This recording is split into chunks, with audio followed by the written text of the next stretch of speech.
The world's most prolific serial killer might never have been caught if he had known how to use a computer.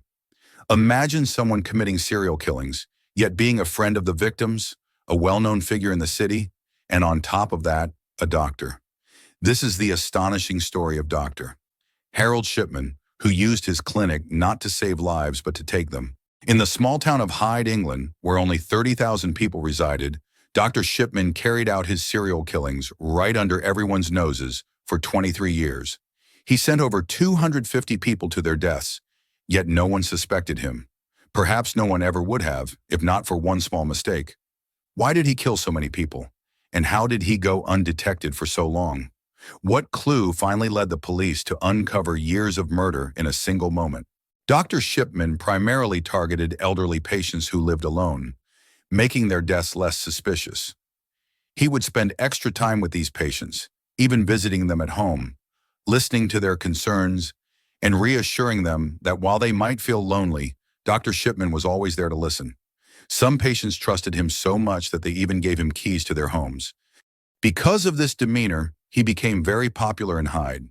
People believed that Dr. Shipman was simply dedicated to caring for the elderly. But behind this facade, he was gathering information about who lived alone, how much wealth and property they had, who visited their homes, and where their relatives lived. Once satisfied with his findings, he would give his patients a fatal overdose of medication.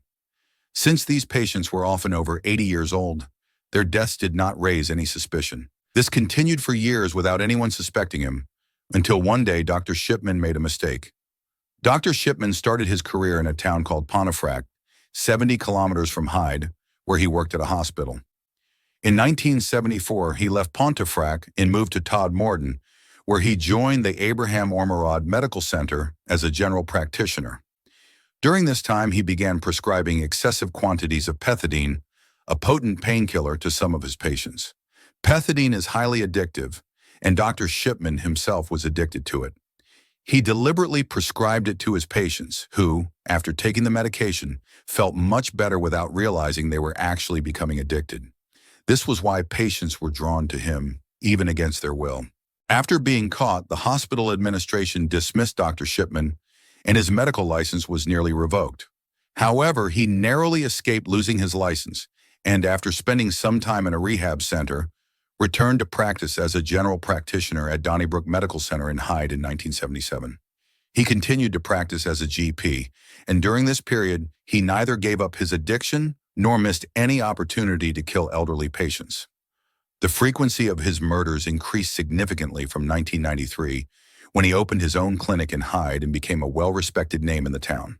For several more years, everything continued as usual, and no one suspected Dr. Shipman's actions. For the first time in March 1998, Dr. Linda Reynolds, who worked at a hospital across from Shipman's clinic, expressed concern about the high death rate among Dr. Shipman's patients.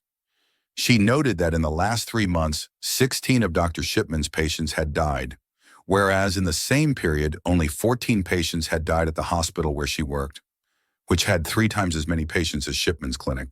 Her suspicions grew when it was discovered that all 16 of Dr. Shipman's deceased patients had been cremated rather than buried. It is common practice among most Christians to bury their loved ones, with only a few choosing cremation.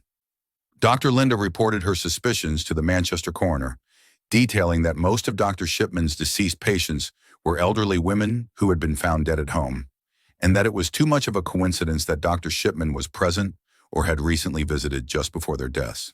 Based on this report, an investigation was launched, but the police could not find any solid evidence against Dr. Shipman, and the investigation was closed a month later. When Dr. Shipman's patients died, he would personally sign Form B, a form where the treating doctor records the cause of death. However, the problem was that Form C, which had to be signed by another doctor, was often signed by Dr. Shipman's friends or others who did not suspect him. This allowed him to easily forge death certificates and send the bodies for cremation without arousing suspicion, leaving many deaths uninvestigated. This process enabled Dr. Shipman to continue hiding his crimes. After the investigation was closed, Dr. Shipman killed 3 more people, but his time was running out. His last victim was Kathleen Grundy, a former mayor of Hyde who was 81 years old. She was found dead at home on June 24th, 1998, and Dr. Shipman was the last person to see her alive. He later signed her death certificate, stating the cause of death as old age. Kathleen's daughter, Angela Woodruff, a lawyer, became suspicious when she found a will in her mother's possessions, leaving her house to Dr. Shipman. Dr. Shipman was close to the family, so inheriting the house wasn't necessarily suspicious. But Angela was puzzled that the will mentioned only one of her mother's two houses. This indicated that the will had been forged by someone unaware of the second house, and that someone was Dr. Shipman. Angela went to the police, who reopened the investigation. Kathleen Grundy's body was exhumed and sent for an autopsy, which revealed high levels of diamorphine, a form of heroin, in her system. When the police questioned Dr. Shipman, he claimed that Grundy was a heroin addict and had documented this in her medical records. However, Dr. Shipman had only recently started entering patient data into computerized medical journals and didn't realize that the computer automatically saved the last edit date. When the police checked the computer entries, they found that the entry about Grundy's supposed heroin addiction had been made after her death. The police also found the typewriter used to forge Grundy's will. They discovered that certain characters were damaged on Shipman's typewriter, and the same characters were missing from the forged will. On September 7, 1998, the police arrested Dr. Harold Shipman. As the investigation unfolded, other families came forward, suspecting that Shipman had killed their loved ones, but they had been too afraid to speak out against the well-known doctor. The police investigated 15 other recent deaths linked to Shipman and found a pattern where he administered a fatal dose of diamorphine, signed the death certificates himself, citing old age as the cause, and often recommended cremation to destroy any evidence. During the Shipman inquiry, all deaths of patients under Shipman's care were re-examined. The inquiry team investigated all death certificates and medical records handled by Shipman, interviewed the families of the deceased, and in some cases, exhumed bodies for forensic postmortems. This detailed process revealed that from 1975 until his capture, Dr. Shipman had killed a confirmed 218 patients. However, due to a lack of evidence in some cases, the actual number could be as high as 260.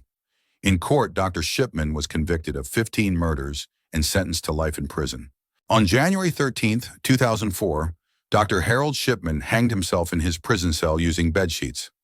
After his death, a fellow inmate claimed that Shipman had confessed to killing not 260, but 508 people. Shipman's true motives remain a mystery to this day. Some believe he was a psychopath, others suggest he was driven by a desire for financial gain, and some speculate that his actions were influenced by his mother's death, who was a cancer patient given morphine as a painkiller. Experts believe that Shipman may have wanted to watch his patients die the same way his mother did. We hope you found this video informative. Don't forget to like, share, and leave your thoughts in the comments. Thank you for watching, and we'll see you in the next amazing video.